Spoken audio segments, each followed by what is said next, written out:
It's 8 o'clock in the morning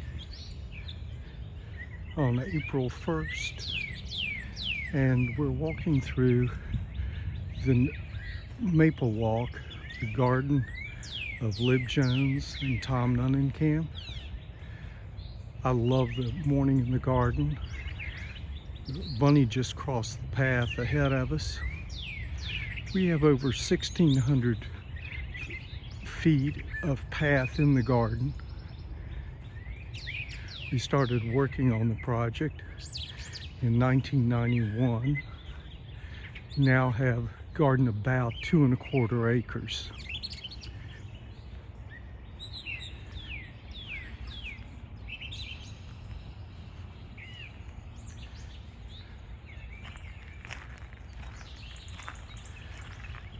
The garden is actually named Maplewalk and is comprised of 3 properties. One is the house where we lived. Over time, we added 2 additional properties. One, a piece of property that had never been built on, and a third that had a house on it that was removed about 3 years ago. That's actually the property that I'm on right now, and I'm taking a look in the area where the house actually existed 3 years ago.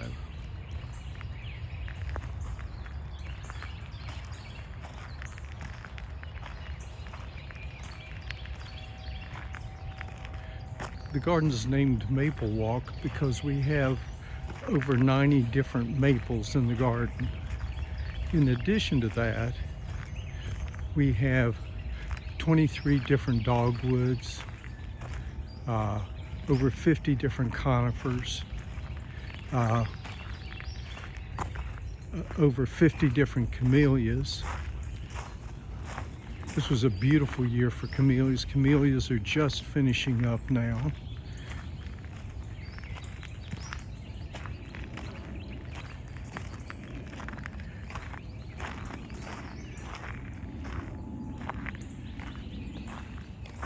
We have a lot of elevation change in the garden.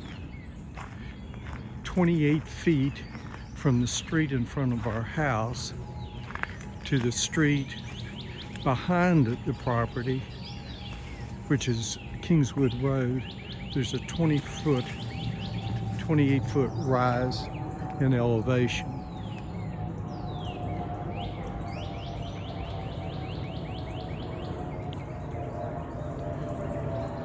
The paths, for the most part, are lined with hardwood mulch. We take the mulch off the paths each year and toss it back into the garden and put down fresh mulch. We go through 4 to 6 truckloads of hardwood mulch a year.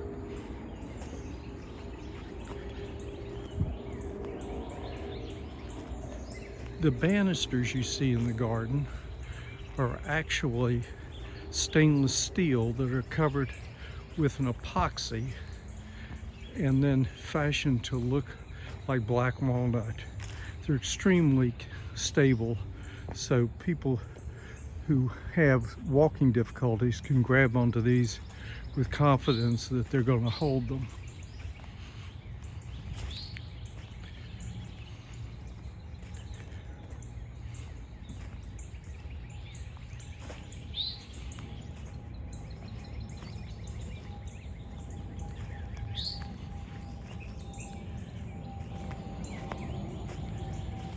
The street on your right is Kingswood Road.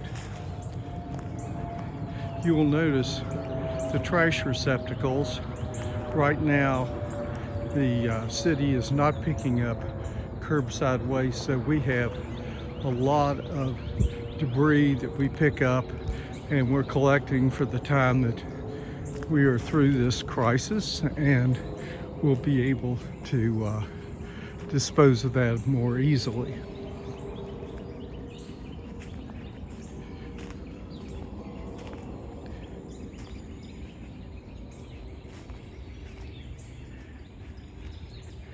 As we turn the corner here, you're going to see some boulders.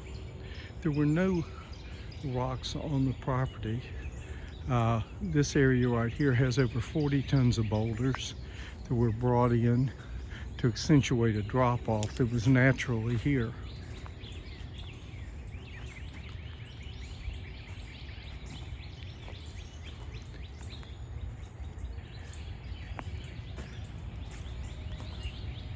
As I turn right at this intersection, I kid that I'm going through the area that is sort of the Maplewalk of Maplewalk, in that virtually everything on both sides of the paths are Japanese maples.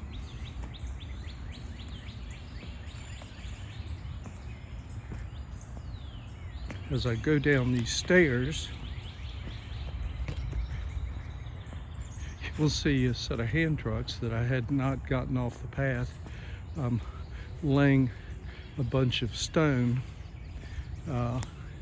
and creating some retaining walls, and you can see a little bit of that work that I'm doing here. This is dry stack.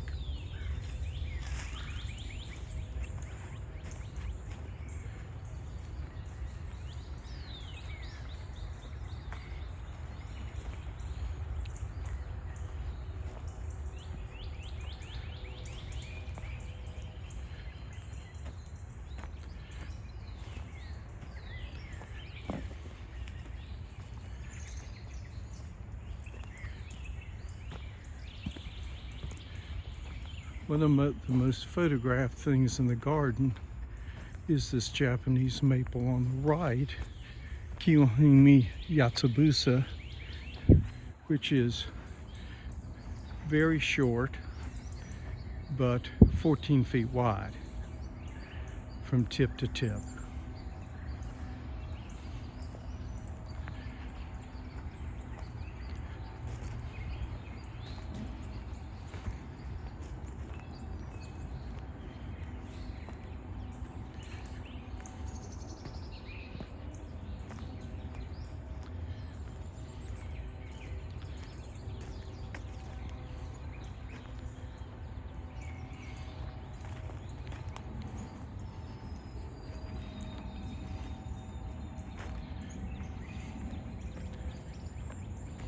The structure on the right as we pass is what I call the Taj Mahal. It's where we have some rescue bunnies that we rescued from the pound.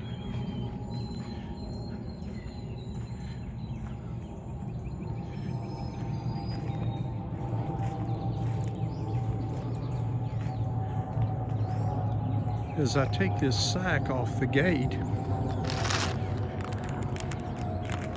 which is a result of my feeding the rabbits this morning, you'll see the back of our house.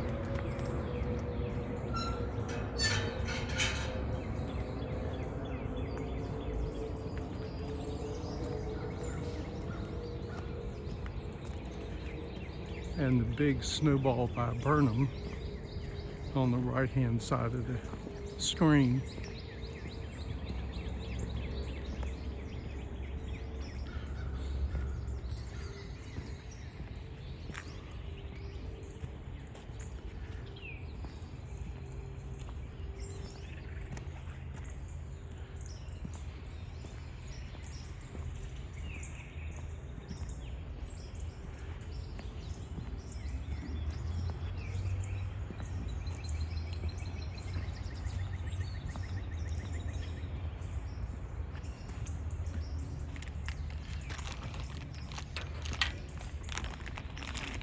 Passing through the gate and some more debris on your left as we walk down the driveway into the front yard.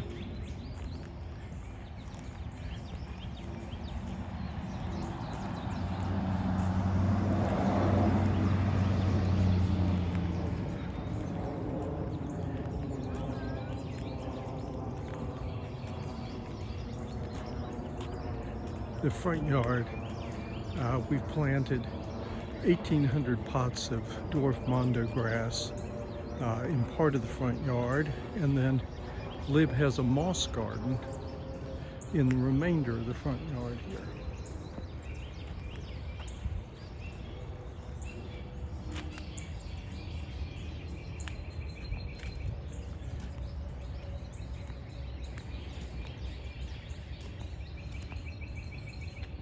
The tree blooming right here is a Chinese fringe tree.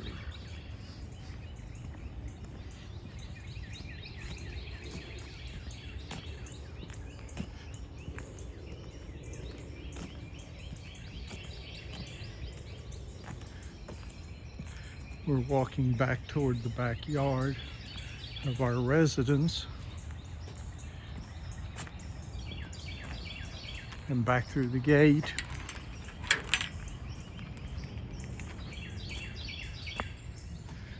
The backyard is also planted in dwarf mondo grass. It will eventually fill in. It's pretty close to filling in now.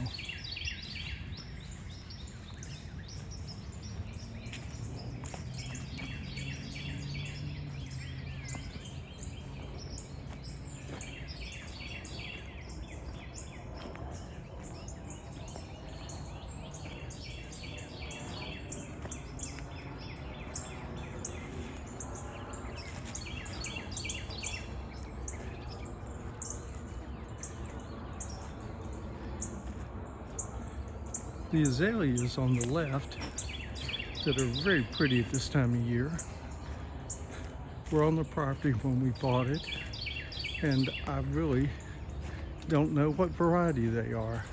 There's been a number of speculations by people who know far more about it than I, and nobody seems to agree on the variety, but they're sure pretty.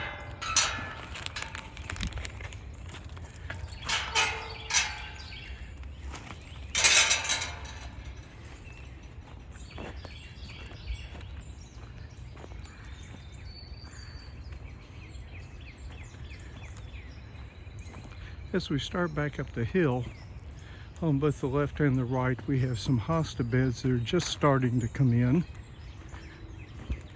And the paths up the hill are lined with Lenten roses.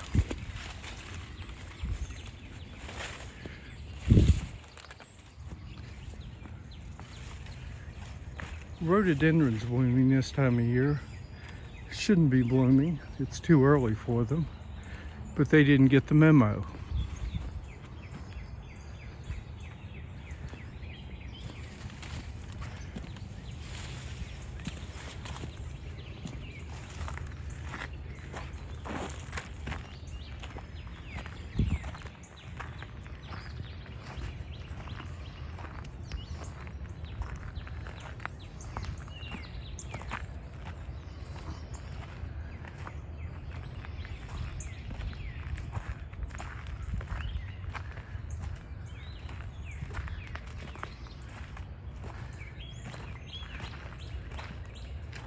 The building we're passing on the left is our tool house, very valuable part of the garden, needless to say. I'm taking you back here because I want you to see Lib's collection of signs. You need to come visit and see them in more detail.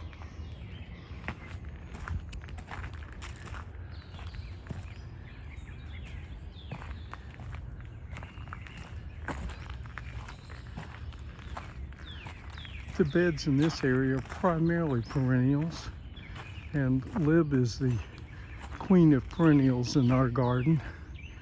That's the way we sort of divide labor. I concentrate on the trees, she concentrates on the perennials, and we share responsibility for most of the shrubs.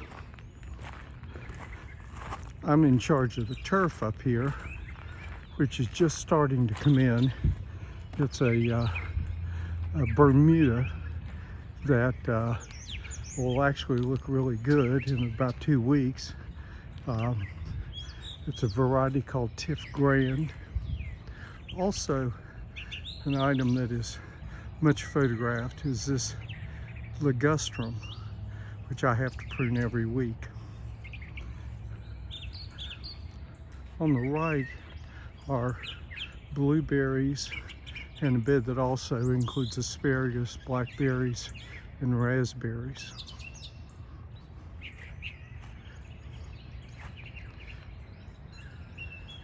So this has been a whirlwind trip of the garden. We'd love for people to come out and visit. Even this day of social separation and distancing, we have a lot of visitors because it's easy to keep social distancing in a space this large.